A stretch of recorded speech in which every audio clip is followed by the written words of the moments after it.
Now, I want to teach you this real quick word if you don't know it yet, postmodernism. It's just a fancy $10 word that means there's no longer any truth. Not exactly. Philosophy is not my field, and postmodernism is a big part of the reason why. I've often said that my problem with philosophy is how often I see it misused, and this is what I'm talking about when I say that.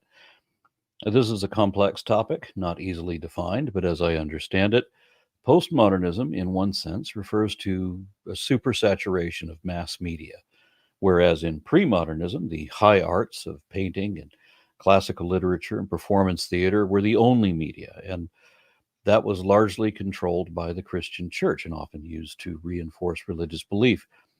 Then in modernism, we got mass printing of other books besides the Bible, and then we got photography and movies, television. Real life was conveyed in mass produced media over which the church had little control.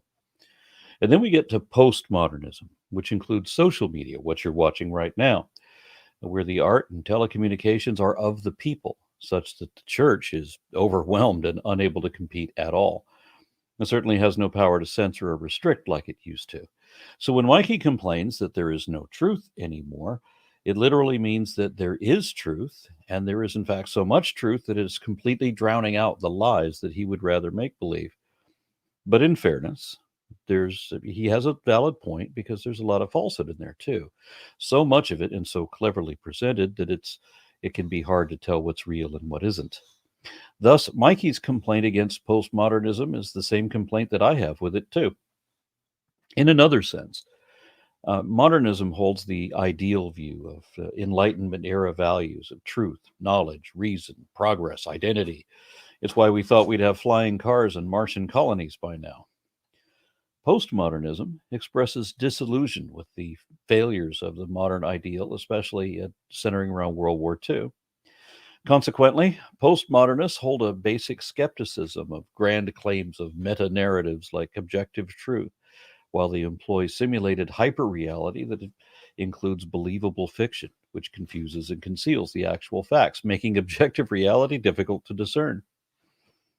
And for example, I've often heard that science is dubious because everyone chooses to believe whatever they want to believe. That's not true, but that's the criticism anyway. I'm told that history is unreliable because it's written from the perspective of those who dominate society by whoever won whatever war. I even hear that words themselves are essentially meaningless because language evolves and because different people may interpret the same concepts differently relative to their culture or experience, such that they may not agree on common definitions even when provided and explained, because we have this tool enabling people to deny reality in whole or in part, to be as unreasonable as they want to be and still feel justified in that. Because in this sense, there is no objective reality, just interpretations thereof. It's like that old graph of the frequency of miracles, both before cameras were invented and after Photoshop was invented.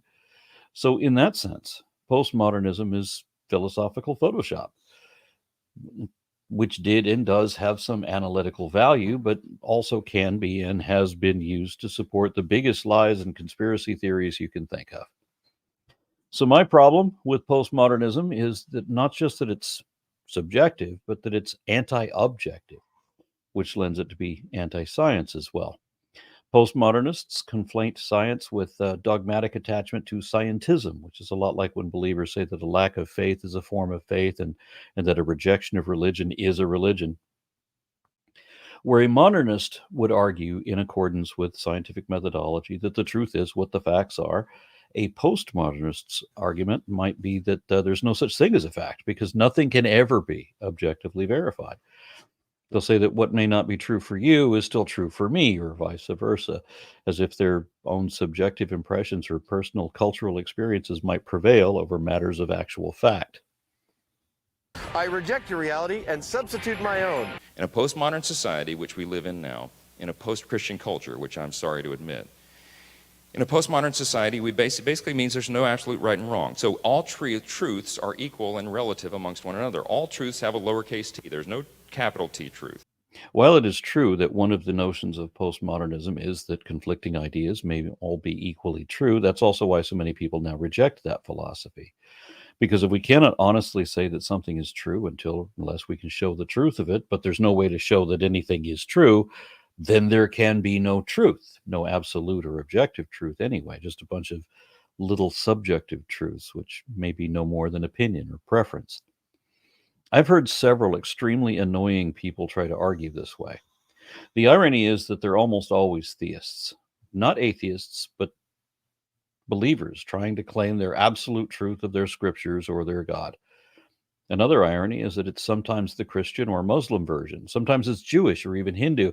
So even that absolute truth becomes a matter of subjective impressions conflicting with each other. So I'm surprised that Mikey has a problem with postmodernism. I would think that his issue would be with modernism, that his problem should be with the fact that the Christian church has lost its advantage, the privileged influence to guide public perception in one exclusive direction. Because with modern mass media, it's no longer possible to inculcate and insulate against forbidden knowledge, to discover that there is an absolute truth, but it's absolutely not what you wanted it to be. And fortunately, a lot of people have problems with the nonsense aspect of postmodernism, not just outside of apologetics, but within it as well. Noam Chomsky and Jordan Peterson both complain about it from entirely opposite perspectives, albeit for different reasons. And likewise, Mike Johnson and I both have our own opposing issues with it too. Postmodernism is, much like logical positivism was a century ago, in that it was popular for a minute and had profound influence in that moment and still had residual hangers-on. But what may be an important and even valuable stage in the development of analytical thinking has otherwise fallen out of favor among many philosophers, especially those who are still not inclined to be French. And so we're told that we must respect and honor everybody's little truth, and that there's 1,000 paths to heaven and all this. And so it turns out that Mikey's problem with postmodernism is its support of pluralism, because social conservatives like him cannot see past their own privilege, and they famously refuse to consider anybody else's perspective until it becomes their problem too.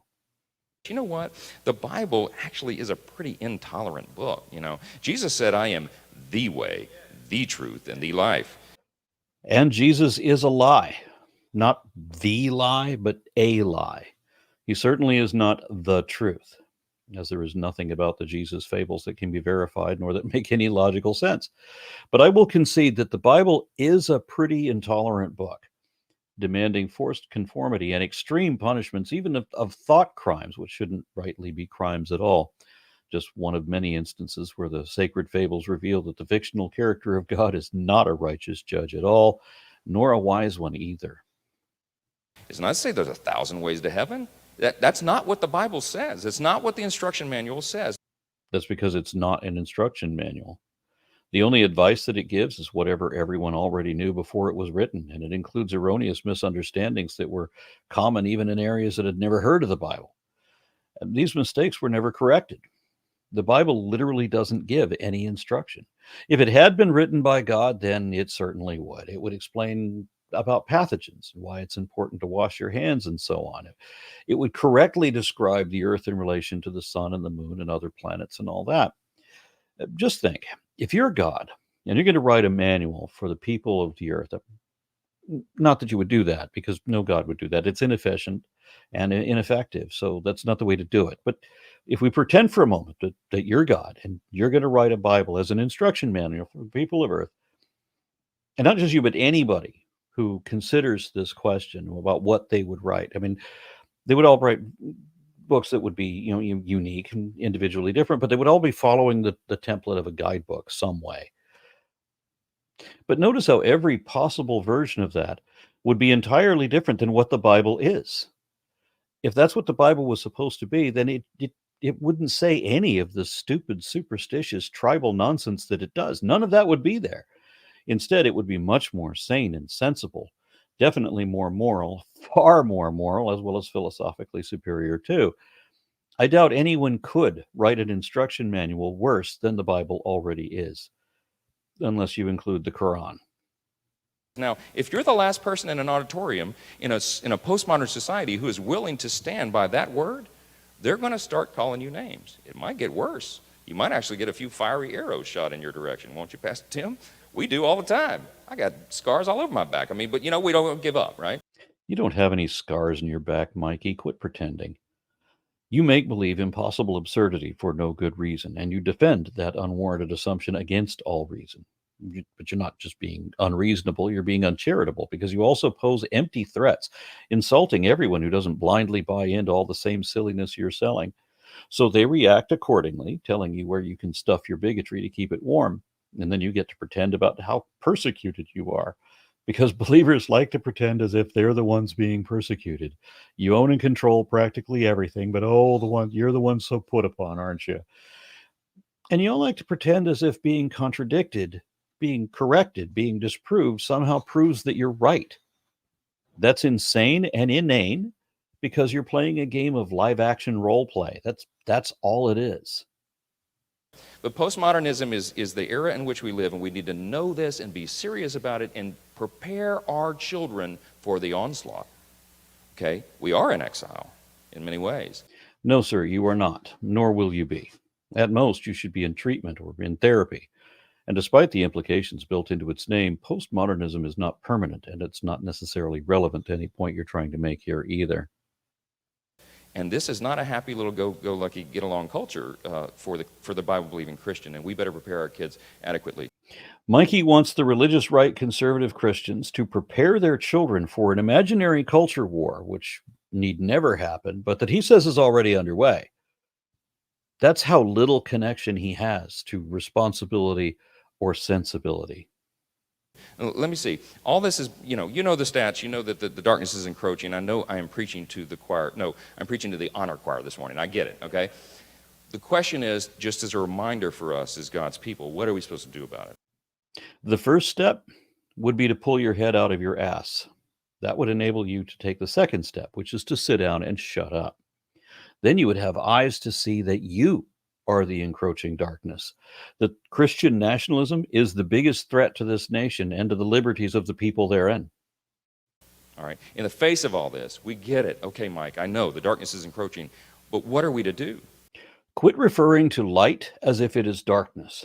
Enlightenment is not darkness. Neither is the light of reason. Darkness is the deceptive delusion in which you live that stokes the fear and confusion that leads to your reactionary hatred. Let go of it and step into the light.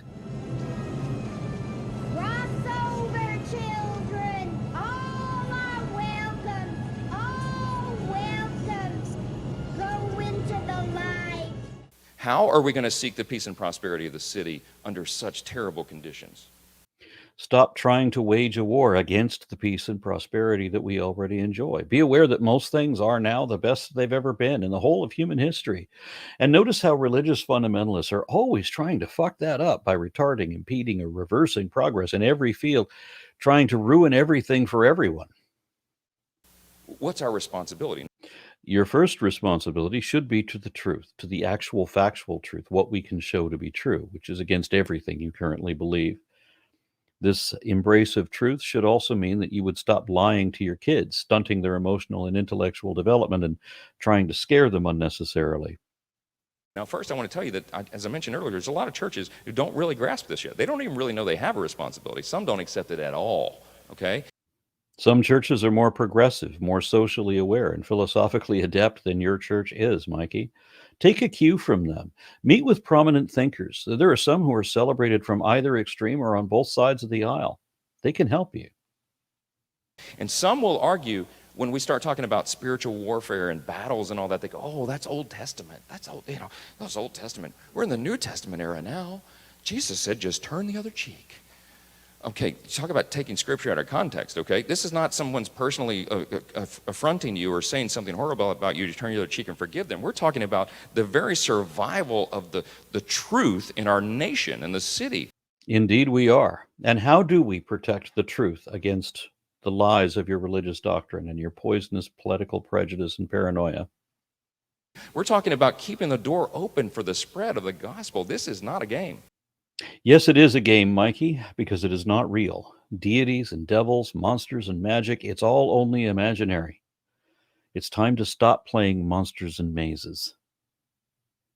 And look, this is New Testament theology. Hello, I know y'all know this, but let me show you a few scriptures. Now, it comes from Jesus himself, by the way, okay, the Savior.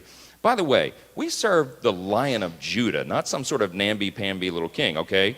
And Jesus said, I want you, I expect you, I call you to be the salt and the light, Matthew 5. Mikey just cited Matthew 5, which is a call to the meek, the merciful, peacemakers. And he somehow perverted that into a call for militant enforcement of intolerant bigotry. Yet he says we are the ones that are reading this out of context? Now he says, you don't put your light under a bushel basket. That's not the way this works. The only thing that's going to dispel the darkness and the evil is the light of the truth. Now who carries the light? How many millions of candle power you need, Mikey? I got you covered. You and me. We're the light bearers, as it were. And if we take our light and go put it over here because we don't want somebody to say something bad about us, we're derelict in our duty to the king that we serve. You don't serve a king, Mikey. This isn't a monarchy. This is a constitutional republic. You serve an elected president. According to chapter 13 in the book of Romans, President Biden was instituted by God. You resist the Biden administration and you resist God. More importantly, as this is a representative government, then you're supposed to serve the people, Mikey. You serve your God by serving the people, your constituents, the republic, and the Constitution, which contradicts your commandments. In other words, do your fucking job. If that's not your priority, then resign and get the fuck out.